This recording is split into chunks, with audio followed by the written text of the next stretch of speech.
नमः संस्कृताय मित्रों, आप सभी का अपना यूट्यूब चैनल विजय भोज क्लासेस परिवार में जुड़ने के लिए सभी मित्रों को बहुत बहुत धन्यवाद।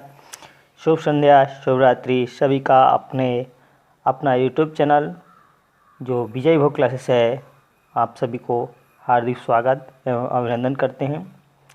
मैं विजय भोजी आपके समक्ष महेश्वर सूत्र के बारे में जो 1 या 2 प्रश्न हर एक परीक्षा में आपका पूछा जाता है, चाहे टीजीटी हो, चाहे पीजीटी हो, चाहे एलटी हो, चाहे जो भी परीक्षाएं हो, टेट हो, टेट से लेकर के आपको पीसीएस तक कोई भी प्रश्न हो, ठीक है। जहाँ पे भी प्रतियोगी परीक्षाएं संस्कृत पूछा जाता है, व्याकरण से संबंधित कोई भी प्रश्न, तो इसमें आपका बहुत ही महत्वपूर्ण और जो महेश्वर सूत्र है वो सबसे ही महत्वपूर्ण प्रश्न है। इससे क्वेश्चन हर एक परीक्षा में बनते हैं। तो सभी मित्र जो है अपने मित्रों को वीडियो को शेयर करिएगा ताकि सभी मित्र हमारी 9 बजे लाइव क्लास, शाम 9 बजे लाइव जुड़ें और अधिक से अधिक अपना जो है लाभ उठाएं। तो महेश्वर सूत्रों में आपको पता है कि ये भगवान शिव के द्वारा पाणिनि को दिया गया वरदान के रूप में ये शिव सूत्र जो है हमको मिले हैं। तो इसमें एक श्लोक है, तो लिखा है, नृत्यावसाने नटराज राजो ननाद ढक्काम नव पंचवारम उदर्त कामासनकादि सिद्धान एतद्विमर्शे शिवसूत्र जालम एतद्विमर्शे शिवसूत्र जालम। लिखा है, नटराज भगवान शिव ने नृत्य के अवसान में सनकादि सिद्धों के उद्धार की कामना के लिए 14 बार डमरू बजाया, जिससे 14 शिव सूत्रों का ताना बाना निहित है। तो नृत्य के अवसान में नटराज राजू अर्थात नटराज भगवान शिव ने 3 ननाद ढक्काम डमरू को, ननाद जो डमरू की आवाज़ से 9 पंच 9 और 5 14 ध्वनियाँ निकली, उनसे ही 14 शिव सूत्रों का ताना बाना निहित हुआ। आगे चलते हैं।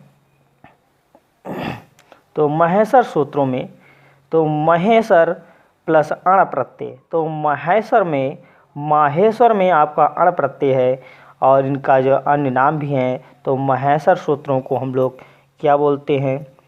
शिव सूत्र भी बोलते हैं और पाणिनि सूत्र भी बोलते हैं, चतुर्दश सूत्र भी बोलते हैं, माहेश्वर सूत्र भी बोलते हैं, शिव सूत्र जाल भी कहा जाता है और अक्षर समामनाय कहा जाता है और वर्ण समामनाय भी कहा जाता है और प्रत्याहार सूत्र भी कहा जाता है। तो माहेश्वर सूत्रों के जो अन्य नाम हैं तो आपको शिव सूत्र, पाणिनि सूत्र, चतुर्दश सूत्र, माहेश्वर सूत्र, शिव सूत्र जाल, अक्षर समामनाय, वर्ण समामनाय और प्रत्याहार सूत्र। तो पूछा है कि माहेश्वर सूत्र में अर्थात माहेश्वर में कौन सा प्रत्यय है? तो माहेश्वर में आपका अण प्रत्यय लगा हुआ है। तो ये आपका क्लियर हो गया। आगे चलते। लिखा है चतुर्दश माहेश्वर सूत्र। तो चतुर्दश माहेश्वर सूत्र कौन कौन से हैं? लिखा है, आयुण ऋलिक आयोंग आयोच ऐवरट लड़यमंगणनम झवय गण दस जब गण दस खप छट चट तब कपय सस सरहल आयुण ऋलिक योंग आयोच हैवरट लड़यमंगणनम हैवरट लड़यमंगणनम जबय गण दस जब गण दस खप छट चट तप कपय सस सरहल।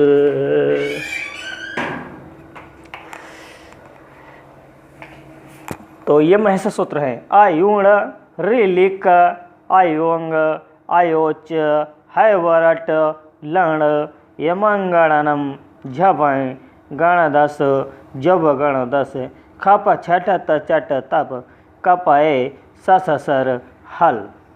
तो ये 14 महेश्वर सूत्र हैं। इन 14 सूत्रों में 14 महेश्वर सूत्रों में हम लोग क्या देखते हैं कि अयुण के अणा से आ से लेकर के आयोच के चा तक अच बोला जाता है। इसमें हमारे अच अर्थात 9 स्वर होते हैं। और हैवरट के हा से लेकर के और हल का ला, तो हल में हमारे जो है 33 व्यंजनों की संख्या बताई गई है। तो ये आपका क्लियर हो गया। आगे चलते हैं प्रमुख बिंदु। तो महिषा सूत्रों से बनने वाले प्रमुख बिंदु देखिएगा। लिखा है महिषा सूत्रों की संख्या कितनी होती है। तो महिषा सूत्रों की 14 संख्या होती है, 14। इन 14 महिषा सूत्रों में 4 सूत्रों में स्वर वर्णों को तथा लास्ट के 10 सूत्रों में व्यंजन वर्णों का वर्णन है। तो हमने अभी बताया कि 4 सूत्र जो प्रारंभ के 4 सूत्रों में आपका स्वर वर्णों का तथा लास्ट के 10 सूत्रों में आपका व्यंजन वर्णों का वर्णन है। अच को क्या कहते हैं हम लोग? अच को स्वर कहते हैं, अच को स्वर कहते हैं। और संस्कृत में 9 स्वर हैं, तो संस्कृत में स्वरों की संख्या 9। माहेश्वर सूत्र प्रारंभ में हा वर्ण, तो माहेश्वर सूत्र हा जो है माहेश्वर सूत्र में प्रारंभ में हा वर्ण 2 बार आया है। हैवरट सूत्र में और हल में आपका हा प्रारंभ में 2 बार आया है।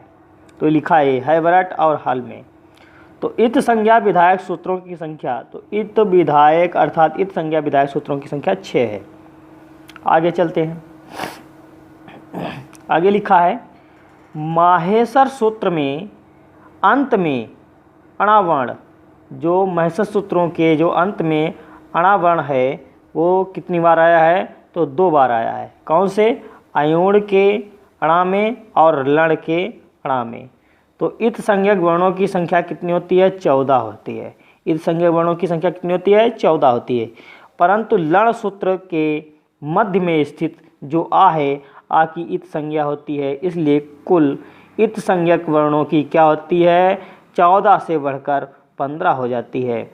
जो अणा लण के सूत्र अर्थात लण एक सूत्र जो है, परंतु लण सूत्र के मध्य में स्थित आ की इत संज्ञा होती है, इसलिए कुल इत संज्ञक वर्णों की संख्या 14 से बढ़कर 15 हो जाती है।